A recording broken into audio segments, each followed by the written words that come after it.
नमस्कार प्यारे बच्चों, मैं संदीप सारण व्याख्याता भौतिक विज्ञान पुनः आपके साथ एक नए टॉपिक के साथ प्रस्तुत हुआ हूँ। उम्मीद करता हूँ कि आप सब स्वस्थ होंगे और अपनी पढ़ाई को निरंतर जारी किए होंगे। आज का हमारा जो टॉपिक रहेगा वो है गोलीय आवेशित कोश के कारण विद्युत विभव का व्यंजक ज्ञात करना। परीक्षा की दृष्टि से बहुत इम्पोर्टेंट टॉपिक है ये, और इस टॉपिक पे न्यूमेरिकल भी बनते हैं। बहुत अच्छा टॉपिक है, हम इसकी चर्चा करते हैं। देखिए, सबसे पहले हम बात करते हैं कि ये गोलीय कोश क्या है, इसको समझते हैं। कोश क्या होता है कि एक गोलाकार भाग है या गोलाकार संरचना है जिसके आंतरिक भाग खोखला होता है। ये वाला भाग इसका क्या होगा? खोखला होगा, यानी यहाँ द्रव्यमान नहीं होगा, मास नहीं होगा। अगर यहाँ द्रव्यमान नहीं होगा तो चार्ज का गुण धर्म पढ़ के देखिए। जब हमने चार्ज की प्रॉपर्टी पढ़ी थी, चार्ज के गुण धर्म पढ़े थे आवेश के, तो मैंने वहाँ एक बात बताई थी कि द्रव्यमान के बिना आवेश संभव नहीं। जब ये अंदर से खोखला है, इसके पास यहाँ द्रव्यमान नहीं है, तो यहाँ आवेश भी नहीं होगा। जब इस कोश को आवेश प्रदान किया जाएगा तो वो आवेश इसके केवल बाह्य पृष्ठ पर ही सीमित रहेगा। अंदर तो आवेश हो ही नहीं सकता। अंदर आवेश का मान कितना हो गया? 0। क्यों? अंदर द्रव्यमान नहीं है, और द्रव्यमान के बिना आवेश का अस्तित्व नहीं है। तो ये बात दिमाग में अपने रखें, क्योंकि इसका बहुत यूज होना है। हम क्या करेंगे कि एक गोलीय कोश लेंगे जिसका केंद्र बिंदु O है और इसकी त्रिज्या कैपिटल R है। इसकी त्रिज्या हमने कैसी ले ली? कैपिटल R ले ली। हम क्या चाहते हैं कि इसको Q आवेश प्रदान किया गया है, वो भी धन आवेश। जब धन आवेश देंगे तो वो इसके पृष्ठ के ऊपर फैलेगा, इसके अंदर उपस्थित नहीं होगा। हम इसके केंद्र बिंदु से किसी R दूरी पर एक P बिंदु लेते हैं। उस P बिंदु पर विद्युत क्षेत्र विभव का मान ज्ञात करना चाहते हैं कि उस P बिंदु पर, उस निश्चित बिंदु पर विभव के मान क्या होंगे। किसके कारण? इस आवेश के कारण। इस गोलीय कोश पर जो आवेश है, इस आवेश के कारण P बिंदु पर विभव का मान क्या होगा, हम ये देखना चाहेंगे। उसके लिए क्या है, अगर ध्यान से इसकी संरचना देखो तो P बिंदु की 3 स्थितियां हो सकती हैं। पहला हो सकता है P बिंदु इस गोलीय कोश के बाहर स्थित हो, यानी इसके पृष्ठ के बाहर उपस्थित हो जाए। दूसरी स्थिति हो सकती है कि P बिंदु इसके पृष्ठ के ऊपर उपस्थित हो जाए, और तीसरी स्थिति बन सकती है कि P बिंदु इसके अंदर उपस्थित हो। तो यहाँ विद्युत विभव ज्ञात करने की 3 मुख्य परिस्थितियाँ बनती हैं। पहली बनती है कि बिंदु P गोलीय कोश के बाहर हो। दूसरी स्थिति ये हो सकती है कि गोलीय कोश के पृष्ठ के ऊपर P बिंदु उपस्थित हो, और तीसरी ये हो सकती है कि गोलीय पृष्ठ जो कोश था उसके अंदर उपस्थित हो। तो हम मुख्यतः 3 बातों करेंगे। 3 केस हम यहाँ देखते हैं। पहला देख लीजिए। फर्स्ट है कि जब P बिंदु गोलीय कोश के बाहर हो। दूसरा केस हो सकता है कि पृष्ठ पर हो, और तीसरा केस हो सकता है कि तीसरा केस हो सकता है कि वो कोश के अंदर स्थित हो। हम एक एक करके इन तीनों का अध्ययन करेंगे। पहले हम फर्स्ट केस को लेते हैं। पहला केस है कि जब बिंदु P गोलीय कोश के बाहर हो, यानी R greater than capital R। यहाँ ध्यान देने की बात है, कैपिटल R त्रिज्या है। क्या है ये? त्रिज्या, जिसका मान फिक्स होता है। किसी निश्चित आकार के गोले की त्रिज्या हमेशा निश्चित होती है। और स्मॉल r है इस गोलीय कोश के केंद्र बिंदु से P बिंदु की दूरी है। अब इस चित्र में अगर आप देखें तो क्या पाएंगे कि यहाँ P बिंदु है और ये गोलीय कोश है, तो इसके बाहर स्थित है ये, और कितनी दूरी पे? R दूरी पे, और ये त्रिज्या है इसकी R। तो स्मॉल r का मान कैपिटल R से अधिक है। जब स्मॉल r का मान कैपिटल R से अधिक है तो इसका अर्थ ये हुआ कि हमारा P बिंदु इस गोलीय कोश के बाहर स्थित है। जब इसको Q आवेश दिया तो वो इसके ऊपर, इसके पृष्ठ के ऊपर एक समान रूप से फैल चुका है। हम विभव का व्यापक सूत्र जानते हैं। विभव निकालने के लिए सूत्र क्या होता था? V बराबर है माइनस समाकलन अनंत से लेकर स्मॉल r। स्मॉल r क्या है? ये वो दूरी है जो केंद्र से P बिंदु की, जहां पर हम विद्युत विभव ज्ञात करना चाहते हैं। अनंत क्यों लिया? देखिए, आप अगर थोड़ा सा पहले के टॉपिक को अगर ध्यान से देखेंगे तो मैंने वहाँ दो बातें बताई थी। एक बताया था विभव, एक बताया था विभवांतर। विभव का मतलब एक निश्चित बिंदु पर विभव का मान क्या है, यानी अगर एक निश्चित बिंदु पर विभव निकालेंगे तो उसका मान हम अनंत पर उपस्थित विभव के मान के साथ तुलना करते हैं। और अनंत पर विभव का मान क्या होता है? शून्य। तो हम ये कह देते हैं कि अनंत से किसी एकांक आवेश को निश्चित बिंदु P पर लाने में किया गया कार्य क्या कहलाता था? विभव। विभांतर क्या है? विभांतर का मतलब होता है कि उस क्षेत्र में एक बिंदु से दूसरे बिंदु तक आवेश को ले जाने में किया गया कार्य, यानी दो बिंदुओं के विभव का अंतर विभांतर है। यहाँ हम किसी एक पर्टिकुलर पॉइंट का निकालते हैं और उसकी तुलना किससे करेंगे? अनंत से करेंगे। इसलिए यहाँ लिमिट क्या ली जाती है? अनंत से लेकर आर तक। E डॉट डी आर, और इनका हम डॉट प्रोडक्ट लेते हैं। ई क्या है यहाँ पर? कि उस किस क्षेत्र के अंदर इसको लाया गया, विद्युत क्षेत्र की तीव्रता। और डी आर है कितनी दूरी तय करके लाए, अल्प विस्थापन है। तो हमें अगर विद्युत क्षेत्र की तीव्रता का पता लग जाए इस पी बिंदु पर तो हम वी का मान निकाल सकते हैं विभव का। तो देखिए कैसे निकालेंगे। हम जानते हैं गाउस प्रमेय का एक अनुप्रयोग आया था कि गोलीय कोश के कारण किसी बिंदु पर विद्युत क्षेत्र की तीव्रता का व्यंजक बनाइए। बहुत अच्छा टॉपिक था। तो हमने वहाँ भी 3 केस पढ़े थे कि गोलीय कोश के बाहर यदि P बिंदु उपस्थित है तो उस बिंदु पर विद्युत क्षेत्र की तीव्रता का व्यंजक बनाया था। अगर पृष्ठ पे है तो भी हमने विद्युत क्षेत्र की तीव्रता का व्यंजक निकाला, और गोलीय कोश के अंदर भी विद्युत क्षेत्र की तीव्रता का व्यंजक निकाला। तो हमने पाया था गाउस पर थ्योरम से कि गोलीय कोश के बाहर विद्युत क्षेत्र की तीव्रता का व्यंजक ये होता है। समीकरण 1 में मैंने लिख दिया। E बराबर है Q by 4πε0 1/r² R cap. ये आर कैप क्या है? एकांक सदिश है जो विद्युत क्षेत्र की तीव्रता की दिशा को व्यक्त करता है। ये ε0 क्या है? ये निर्वात में विद्युतशीलता है, निर्वात की विद्युतशीलता है। अगर आप किसी माध्यम में लेंगे तो ε0 की जगह ε m आ जाएगा, और Q यहाँ आवेश है। तो हमें E का पता है। जैसे ही हमें E का पता है तो हम समीकरण 1 से E का मान समीकरण 2 में रख देंगे, और समीकरण 2 में रखेंगे और इसको सोल्व कर देंगे। अब देख लीजिए कैसे सोल्व करेंगे हम। ये देख लीजिए, समीकरण 1 से E का मान हम समीकरण 2 में रखना चाहते हैं। V बराबर है माइनस अनंत से लेकर R तक, लिमिट अनंत से R होगी। E का मान क्या था?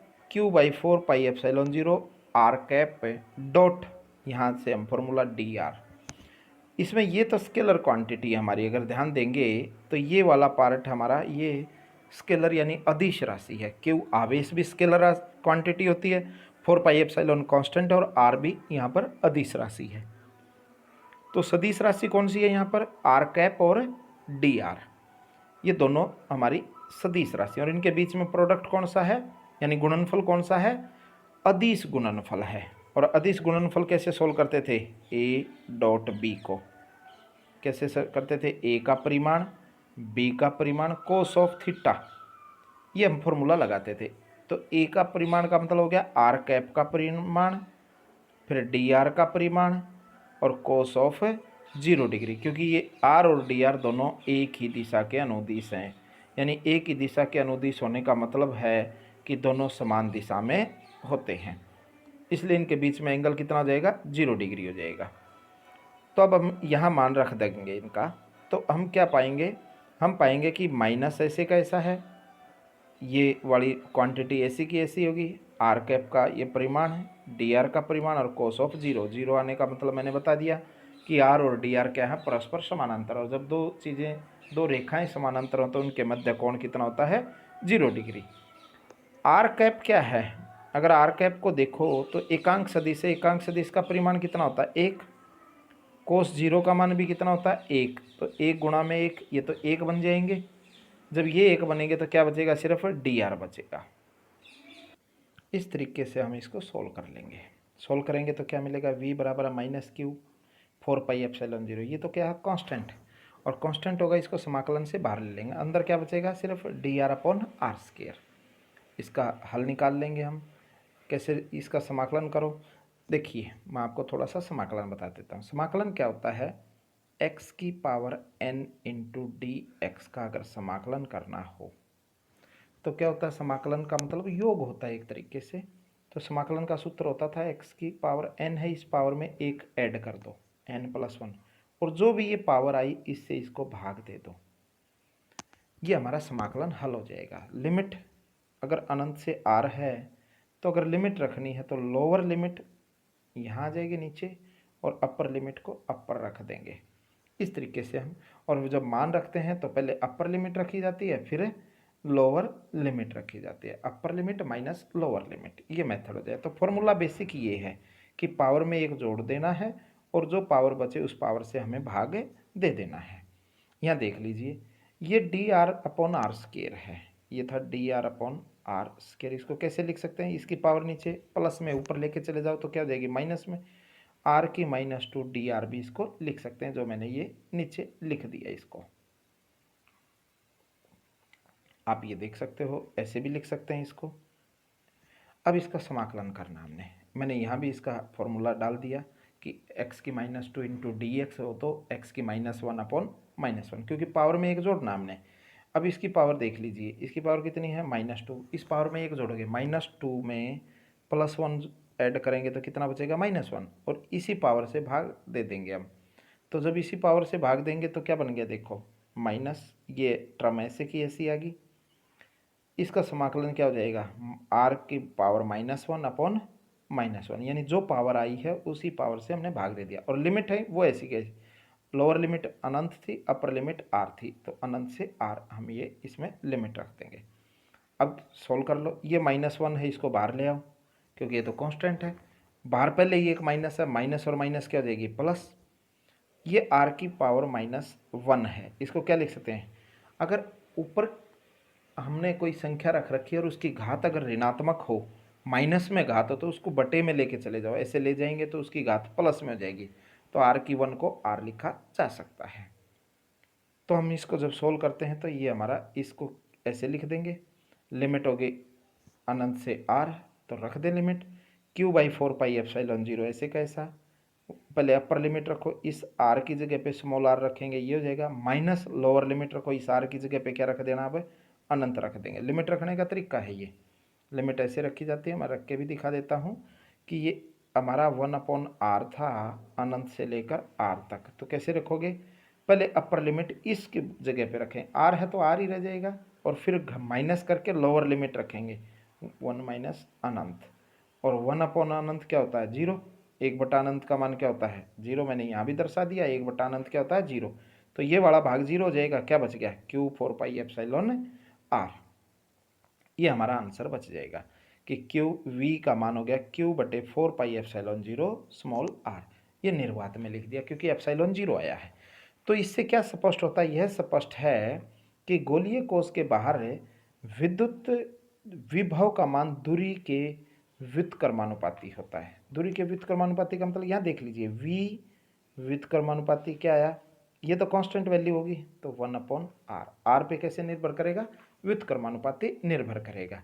तो हम ये कह सकते हैं कि यदि किसी गोलीय आवेशित कोश के बाहर बिंदु P स्थित है तो विभव का मान उस बिंदु P की केंद्र से दूरी के व्युत्क्रमानुपाती होगा। अब हम इसका दूसरा केस कैसे है, पहला केस हो गया हमारा कंप्लीट जब P बिंदु बाहर हो। दूसरे केस में है कि जब हमारा P बिंदु गोलीय कोश के पृष्ठ पर हो, यानी ये हमारा गोलीय कोश है जिसकी त्रिज्या कितनी है, कैपिटल R, और P बिंदु भी कहाँ गया, इसके पृष्ठ के ऊपर ही हो गया, यानी स्मॉल r की दूरी भी ये है। तो यहाँ से देखोगे स्मॉल r और कैपिटल R दोनों के मान बराबर हैं, ये शर्त है इसकी, यानी जब हमारा स्मॉल r बराबर है कैपिटल R हो जाए तो इसका ये अर्थ है कि हमारा जो P बिंदु है वो गोलीय कोश के सतह के ऊपर, पृष्ठ के ऊपर उपस्थित है। तो हम क्या करेंगे, जो पहले भाग में विभव का मान आया था वही विभव का मान यहाँ हो जाएगा। तो अंतर क्या बचेगा, सिर्फ स्मॉल आर है उसको हम किससे रिप्लेस कर देंगे, कैपिटल आर से। तो विभव का मान क्या हो जाएगा, अब फर्स्ट विभव बाहर क्या आया था, v बराबर है Q/4πε0 स्मॉल आर आया था। इस आर की जगह पे क्या रख देंगे, कैपिटल आर। तो v पृष्ठ क्या बन जाएगा, v पृष्ठ पे यहाँ कैपिटल आर रख दो, इसको हटा के ऐसे रख दूंगा मैं, यहाँ पर कैपिटल आर रख दो, ये पृष्ठ पे बन जाएगा। ये दूसरा केस है। तो आप क्या देख पा रहे हैं कि किसी भी गोलीय आवेशित गोलीय कोश के पृष्ठ पर भी विभव का मान है उसकी त्रिज्या के यानी दूरी r के व्युत्क्रमानुपाती होगा। ये हमारा दूसरा केस है। बहुत इजी था सेकंड केस। तो अब थर्ड केस की बात करेंगे। ये थोड़ा सा कॉम्प्लिकेटेड है लेकिन समझेंगे तो बहुत अच्छा है। ये हमारा गोलीय कोश है। ये बाहर वाला जो डार्क बनाया मैंने, ये लाल लाल बना दिया, ये तो हमारा गोलीय कोश है। और जो मैंने ये अंदर वाला भाग बनाया है ये वो इमेजिनरी सरफेस है, क्योंकि पी बिंदु कहाँ है, यहाँ ये पी बिंदु है। तो इसको लेके गोला बनाओगे तो ये ऐसा गोला बन जाएगा पी बिंदु का। जो लाल रंग में बनाया हमने, रेड में बनाया, वो हमारा गोलीय कोश है।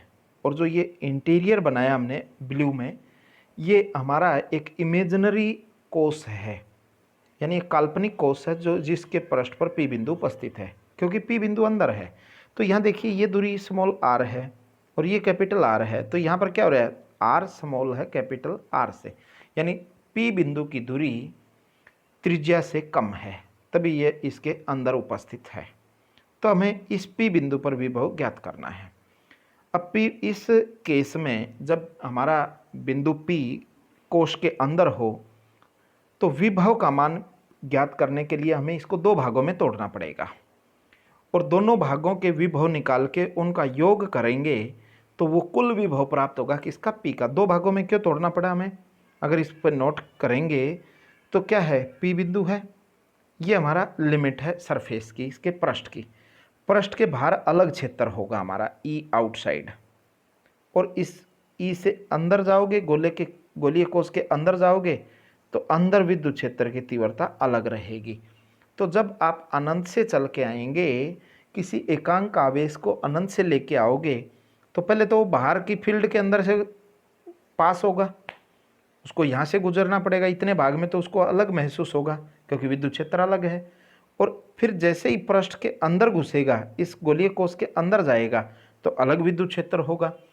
तो विद्युत क्षेत्र के मान अगर अलग अलग होंगे तो क्या होता है, किया गया कार्य भी अलग होगा। तो यहाँ अलग कार्य होगा, यहाँ अलग कार्य, तो इसका मतलब यहाँ का विभव प्लस यहाँ का विभव, और दोनों विभव को जोड़ देंगे तो हमारा कुल विभव प्राप्त होगा। तो हम देखिए इसको कैसे समझते हैं।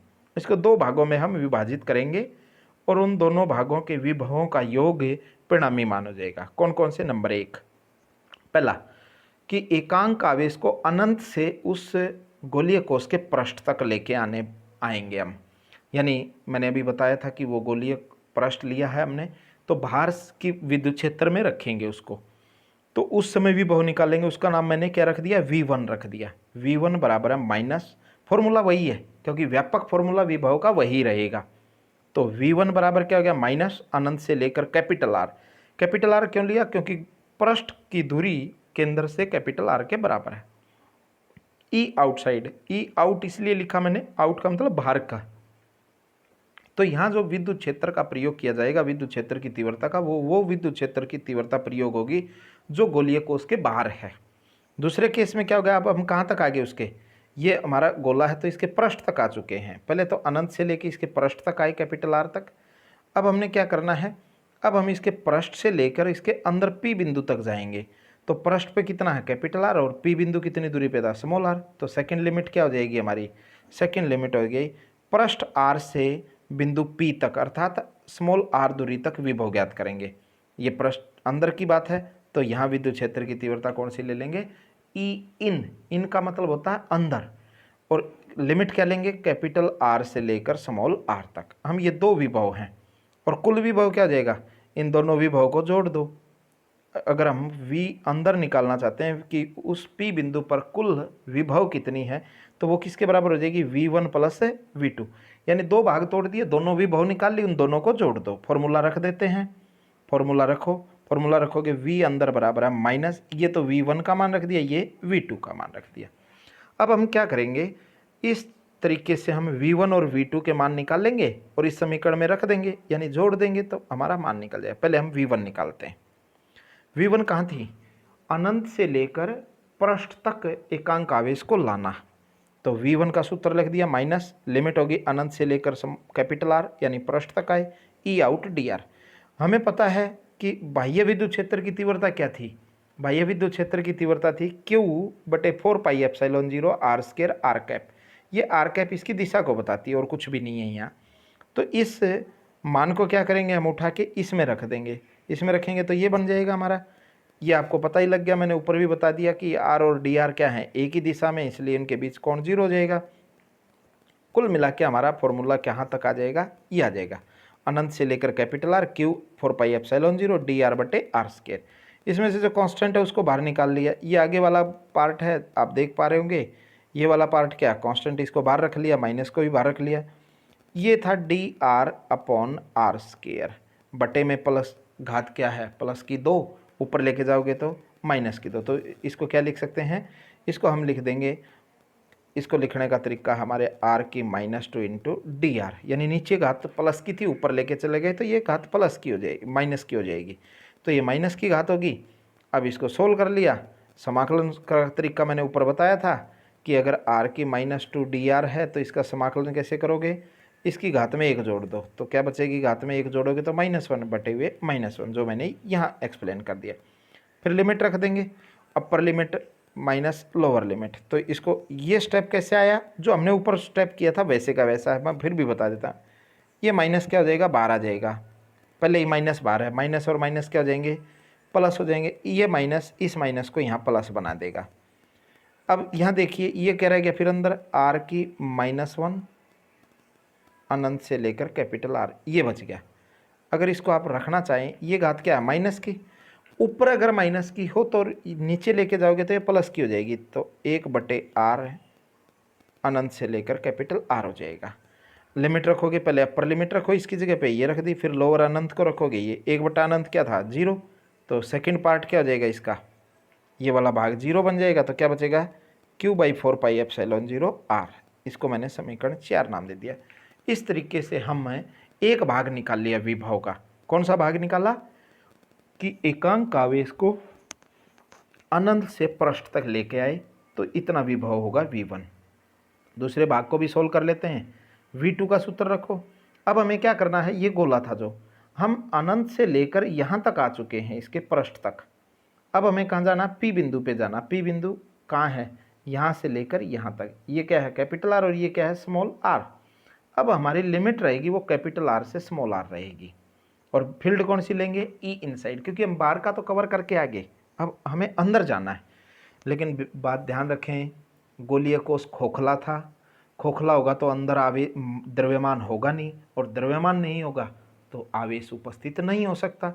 अतः मैंने यहाँ लिख दिया कि हम जानते हैं कि गोलीय कोष के अंदर आवेश उपस्थित नहीं होता। आवेश उपस्थित क्यों नहीं होता, क्योंकि द्रव्यमान नहीं है, और द्रव्यमान के बिना आवेश नहीं हो सकता। अगर आवेश नहीं होगा तो विद्युत क्षेत्र की तीव्रता भी नहीं होगी, तो विद्युत क्षेत्र की तीव्रता क्या हो जाएगी, 0। तो आप ये बात यहाँ लिखनी पड़ेगी आपको कि विद्युत क्षेत्र की तीव्रता 0 होती है। En का मान 0 हो गया, इसको जब उठा के इसमें रखोगे तो V2 का मान क्या आ जाएगा, 0। तो आप देखिए V1 का मान निकल गया हमारा, V2 का मान 0 हो गया, तो कोष के अंदर विभव कितना हो जाएगा, कुल विभव क्या आ जाएगा, V1 + V2। V1 का मान रख दिया ये, और V2 का मान 0 है, तो दोनों को जोड़ोगे तो Vn इसके बराबर हो जाएगा। लेकिन अगर ध्यान दिया जाए, ये विभव तो पृष्ठ के विभव के बराबर नहीं है क्या, V पृष्ठ क्या आया था हमारा, यही तो मान था V पृष्ठ। तो ये कहा जा सकता है, यहाँ पर एक अच्छी बात है, यहाँ क्वेश्चन भी आता है कि सिद्ध करो कि गोलीय कोष के अंदर विभव का मान उतना ही होता है जितना इसके पृष्ठ पर। तो आप यहाँ से ये बात लिख सकते हैं, तो ये सिद्ध करना आ भी सकता है। इसका मतलब हो गया कि V पृष्ठ बराबर है v अंदर। किसी गोलीय कोश के अंदर विभव का मान उतना ही होगा जितना उसके पृष्ठ पर उपस्थित होता है। अब हमारे ये तीनों केस हो चुके हैं। अब हम इनका ग्राफ देखेंगे कि विभव का दूरी के साथ क्या ग्राफ बनता है, क्योंकि ये पूछ लेते हैं विभव व दूरी के लिए ग्राफ बनाइए। तो हमने क्या देखा कि गोलीय पृष्ठ के ऊपर जितना विभव है गोलीय कोश के अंदर भी उतना ही विभव रहेगा। तो हम ये ग्राफ बना लेंगे ऐसे करके। एक अक्ष तो हमने दूरी की ले ली स्मॉल आर की, और ये हमने विभव की ले ली वी की। ये हमारी कैपिटल आर त्रिज्या, यानी इसका मतलब क्या है, ये जीरो बिंदु है, यहाँ से बढ़ते गए ये कोश है हमारा ऐसे। इसको मैं थोड़ा सा और अच्छे तरीके से समझा देता हूँ कि ये हमारा गोलीय कोश ऐसे था। ये गोलीय कोश है, ये केंद्र बिंदु हो गया इसका। ये थोड़ा सा और बना लो, इसको ऐसे बना लो। ये केंद्र बिंदु है ओ, ये कैपिटल आर है। यहाँ पर विभव कितनी है इसके पृष्ठ पर है, ये रही, ये पृष्ठ की विभव v बराबर है q/4πε0 कैपिटल आर। अगर इस दूरी से कम दूरी करोगे, इस केंद्र की ओर चलोगे, इधर की ओर चलोगे, तो विभव का मान यही रहेगा, इसलिए ये कांस्टेंट वैल्यू आ गई। लेकिन इस गोलीय कोश के बाहर जाओगे तो हमारा समीकरण याद कीजिए, जो हमने पहला भाग केस निकाला था। पहले केस में क्या आया था, पहले केस में आया था कि v बाहर है q/4πε0 स्मॉल r, यानी r परिवर्तित होने पर v का मान बदलेगा, इसके व्युत्क्रमानुपाती। तो यहाँ यही चीज़ एक्सप्लेन है कि यहाँ तक हमारे गोला है ऐसे, तो यहाँ तक तो विभव एक जैसी रहेगी पृष्ठ तक। जितना मान पृष्ठ पे उसके संपूर्ण अंदर है, पूरे के पूरे भाग में वे उतनी ही विभव रहेगी जितनी की पृष्ठ पे। लेकिन जैसे इससे बाहर जाओगे तो विभव का मान कम होने लग जाएगा, और विभव का मान कम होगा तो v व्युत्क्रमानुपाती r ले लेंगे। ये नियत वैल्यू है। अब यहाँ से एक चीज़ देख लीजिए कि विभव का अधिकतम मान कहाँ है। इसके बाद तो कम होने लगा ना विभव का मान, इसके बाद तो कम होने लगा। विभव का मान उसके पृष्ठ पर, यानी गोलीय कोश के जो आवेशित गोलीय कोश के पृष्ठ पर विभव का मान अधिकतम होता है। पृष्ठ से बाहर जाने पर विभव के मान में कमी होती है। ये हमारा आज का टॉपिक था। इसको अच्छे से नोट्स के फॉर्म में बना लें आप लोग, और फिर इसको एक बार इस आर्टिकल को पढ़ के फिर एक बार रफली लिख के देख लें, आपको आसानी से याद हो जाएगा। तो अब मैं उम्मीद करूँगा कि आपको निरंतर एक दिन छोड़ के एक दिन कोशिश हुई तो हर रोज़ भी, नहीं तो एक दिन के बाद, हर एक दिन के बाद आपको आगे से आगे 12वीं क्लास के भौतिक विज्ञान के ये टॉपिक निरंतर मिलते रहेंगे। और आप अपनी पढ़ाई जारी रखें, ज़्यादा से ज़्यादा बच्चों को शेयर करें, सब्सक्राइब करें, बेल आइकन को दबाएं, ताकि आपको जैसे ही वीडियो आएगी तो आपको पता लग जाएगा। और अपने स्वास्थ्य का ध्यान रखें। धन्यवाद।